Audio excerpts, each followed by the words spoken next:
Assalamualaikum warahmatullahi wabarakatuh. Halo tretan-tretan, Kami dari Universitas Darul Ulum Jombang, Fakultas Keguruan dan Ilmu Pendidikan. Prodi Bimbingan dan Konseling. Kami di sini akan menjelaskan tentang konsep dasar utama dalam konseling catur murti. Sebelum itu, perkenalkan saya Alfia dan teman saya Khoyum Khairia. Di sini dosen pengampu kita yaitu Bapak tercinta Bapak Bahrudin Al-Habsyi MPD. Di balik setiap buku dan teori yang kita pelajari, ada panggilan hati untuk mengabdi. Kenapa? Karena sejatinya ilmu yang kita kumpulkan bukan hanya untuk diri sendiri, tetapi untuk membawa perubahan nyata untuk masyarakat yang menanti. Nah, mari kita simak videonya. Baik, mari kita menjelaskan tentang konseling catur murti yang dimana konsep utama dalam catur murti. Dalam konseling catur murti ada komponen manusia. Di dalam komponen manusia tersebut ada 4 komponen yang dimana pikiran, perasaan, perkataan, dan perbuatan. Dalam konseling catur murti ada struktur kepribadian, yang dimana struktur kepribadian dalam konseling catur murti terdiri dari pikiran, perasaan, perbuatan, dan perkataan. Ada 4 komponen struktur kepribadian tersebut saling berinteraksi dan sebuah proses yang kompleks dalam pengambilan sebuah keputusan, tindakan, dan perkataan. Pribadi sehat, beriman, dan berilmu pengetahuan luas, kemurnian berpikir dan memahami diri. Pribadi yang beriman dan berilmu pengetahuan luas dalam konseling catur murti adalah pribadi yang mampu menjalankan laku catur murti melalui fondasi ilmu pengetahuan dan wawasan luas dengan berlandaskan perintah Tuhan Yang Maha Esa. Baik, dalam konseling catur murti ada kemurnian berpikir. Pribadi sehat dalam konseling catur murti adalah pribadi yang mempunyai keberanian dan kemantapan dalam menghadapi segala bentuk permasalahan dan kesulitan yang terjadi. Ing dunyo mung kebak kangelan, sing sapa ora gelem kangelan ojo ono ing dunyo. Dengan menyelaraskan pikiran dan perasaan, ngelaras batos saha raos untuk memperoleh kemurnian berpikir agar melahirkan rasa, perbuatan, dan perkataan yang luhur dan mengagumkan, ngunduh wohing pakerti, untuk menjauhkan diri dari sifat sombong, ojo tumeh, dan menjadikan diri penuh tegang rasa atau tepa saliro. Konseling catur murti memahami diri. Pribadi yang sehat dalam konseling catur murti adalah pribadi yang mampu menggali diri, memahami diri, dan menjadi dirinya sendiri dengan berbagai kemampuan dalam diri. Seperti aku adalah aku yang dikategorikan dalam lambang sang alif sebagai berikut. Lambang sang alif, putih sebagai bentuk keseimbangan, perlindungan, dan kedamaian. Hitam sebagai bentuk pengendalian diri, kestabilan, netral, kekuatan yang hening.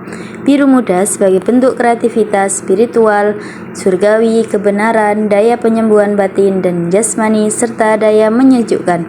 Merah sebagai bentuk sesuatu yang punya daya hidup, kelestarian, kekuatan untuk melindungi serangan yang akan menempa jasmani dan rohani, serta memperlancar peredaran darah dan keberanian.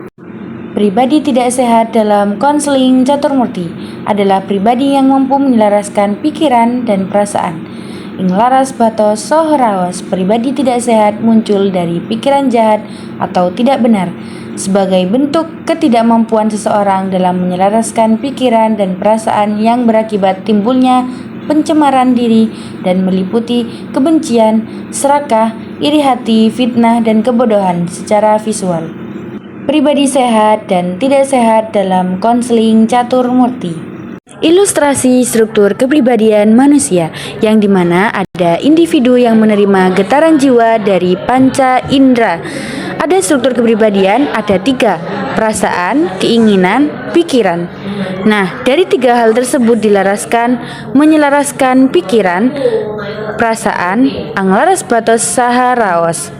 Apabila pengelarasan tadi itu berhasil, maka akan menimbulkan perkataan dan perbuatan yang benar dan mengagumkan, sehingga menimbulkan kesunyatan sang alif, damai dan tenang.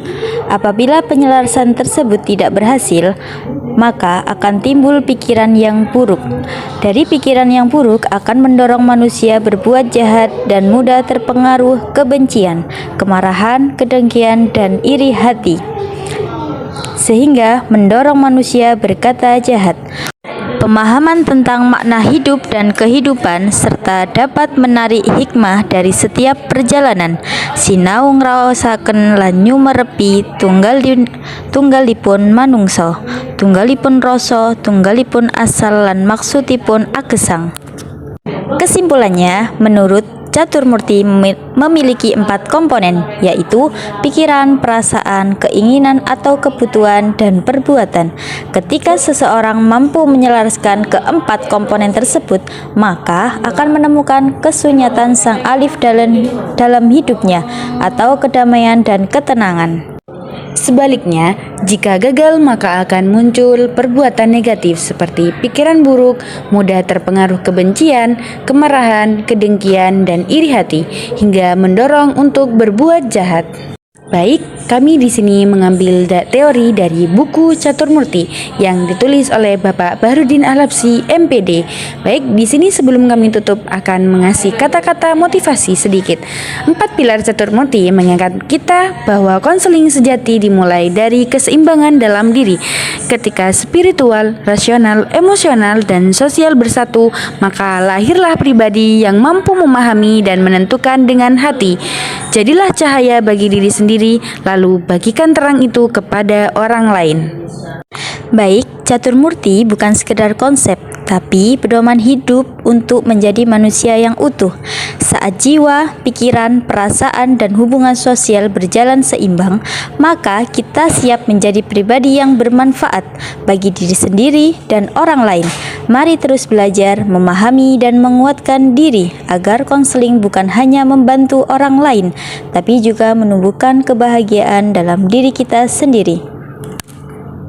Baik, terima kasih sudah menonton videonya. Saya Alfia dan teman saya Khoyum Khairia pamit undur diri. Wallahu muwaffiq ila aqwamit thoriq. Wassalamualaikum warahmatullahi wabarakatuh.